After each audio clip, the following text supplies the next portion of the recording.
Oi pessoal, quem vos fala é Adelmo Dias Ribeiro, advogado. Estou aqui para conversar com vocês hoje sobre o direito previdenciário, portanto, se você é um interessado, fica nesse vídeo. Gente, antes de qualquer coisa, eu peço para que você se inscreva no canal, dessa forma você vai estar me ajudando muito aqui na produção de conteúdos do YouTube, tá? Dê o like no vídeo e faça uma interação. Lembrando que meus vídeos são feitos com base nos comentários de vocês. Sem mais delongas, vamos direto ao conteúdo.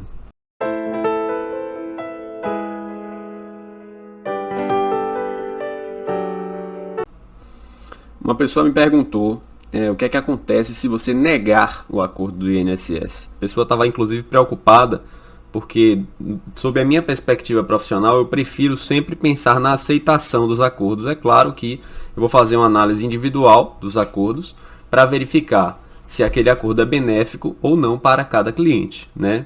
Mas essa pessoa negou o acordo e estava preocupada. Então, a resposta é a seguinte. Pessoal, se você nega o acordo do INSS, você vai ter o prosseguimento regular do seu processo. Isso não necessariamente vai lhe gerar um prejuízo, tá? O prejuízo que você assume é o prejuízo temporal. O que é o prejuízo temporal? É você saber que ao recusar um acordo, o seu processo vai levar mais tempo para ser concluído. Isso é uma verdade, tá? Mas não significa que você vai enfrentar prejuízos na análise do mérito de seu processo. Ou seja, se você tem direito ao benefício, você vai ter o reconhecimento desse direito no termo da sentença. Tá? Não significa que se você aceitou um acordo, você não vai ter mais direito ao benefício. Isso não é uma verdade. Tá? Se você não aceita um acordo, você vai ter o regular prosseguimento do processo com proferimento de sentença pelo juiz. Tá? Isso que vai acontecer, e se você tiver o direito, o juiz vai reconhecer o seu direito na sentença. Deixando claro que, da sentença, o INSS poderá apresentar recurso, assim como a parte autora também poderá apresentar recurso, e isso pode postergar a finalização do processo. Esse é o maior problema de se recusar o acordo, a questão do tempo, porque a justiça hoje em dia vem demorando bastante, e isso é um problema para todos nós. Tá? Vamos passar aqui para o tema da revisão da vida toda. Gente, revisão da vida toda, eu gosto sempre de simplificar. Né? Se você não me segue lá no TikTok, me siga lá, porque eu faço os vídeos para simplificar o entendimento de vocês. De regra, o INSS restringe o cálculo do seu benefício de aposentadoria, anterior à reforma, claro, porque depois da reforma mudou todo o cálculo. Ele restringe o seu benefício de aposentadoria ao ano de 1994. Ou seja, aquelas contribuições que você fez antes de 94, elas não são computadas no cálculo do INSS. E isso gera um problema porque muitas pessoas com mais de 60 anos, geralmente, trabalharam com boas remunerações antes de 94. Né? Eu conheço pessoas que trabalharam na Bahia, no polo petroquímico, que tinham boas remunerações, apesar do risco inerente à atividade. Né? E essas pessoas se sentiram prejudicadas por ocasião da aposentadoria porque o INSS não computava essas contribuições anteriores a 94. A revisão da vida toda nada mais é do que você ampliar o período de cálculo desses benefícios, ou seja, você vai analisar também as contribuições anteriores a 94. Esse julgamento já foi realizado no STF, é uma tese que já está autorizada, então fique atento. Se você se aposentou há menos de 10 anos, você pode ter direito à revisão da vida toda.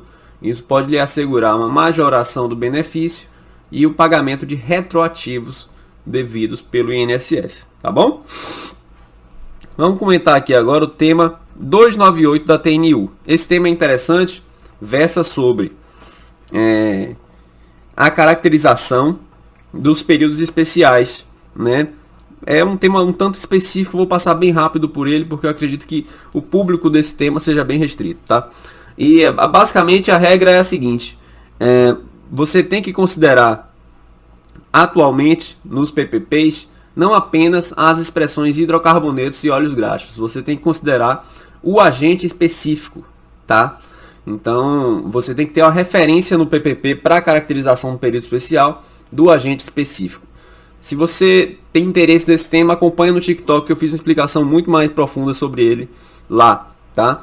E o tema 299 da TNU também é muito importante. Esse aqui eu vou demorar um pouco mais tratando aqui no canal, que diz respeito à caracterização do caráter, caracterização da hipossuficiência social das pessoas menores de idade, né? O que é que a TNU diz? Olha, a gente tem aquele requisito do BPC-Loas, né, de 1/4 de salário mínimo per capita, ou seja, você não pode ter uma renda superior a 1/4 de salário per capita na família.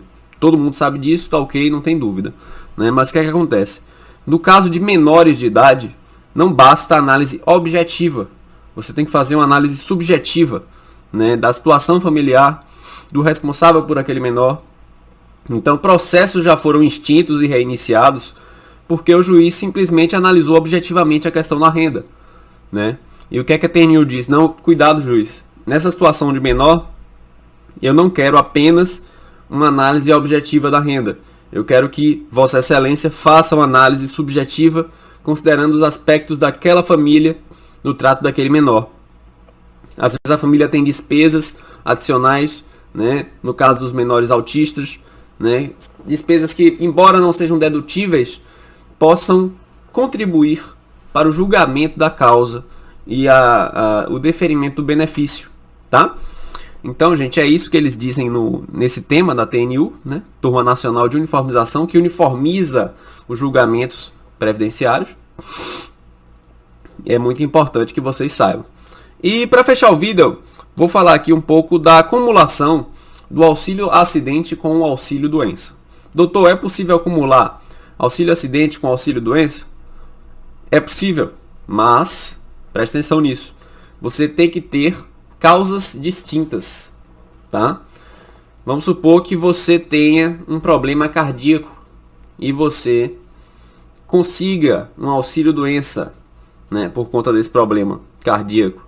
Você pode acumular ele com auxílio acidente por conta de você não ter uma mão, né, que você perdeu no acidente de trabalho, uma mão. Você pode acumular. Nessa hipótese você pode. Por quê? Porque as causas são distintas. Veja, o problema cardíaco é uma coisa, o problema da mão é outra coisa. Você não tem identidade de causas. Agora, por exemplo, se você perdeu a mão, você não vai poder receber o auxílio doença e o auxílio acidente. São as mesmas causas. Nesse caso, você vai receber o auxílio doença e posteriormente a cessação do auxílio doença você vai receber o auxílio acidente. Então esse é o entendimento. Vocês entenderam? Então eu espero que eu tenha sido claro. Gente, convido vocês mais uma vez a acompanharem nossas redes sociais, notadamente o TikTok, estou trabalhando bastante lá. Foi um prazer estar com vocês aqui hoje. Fiquem com Deus. Tchau, tchau.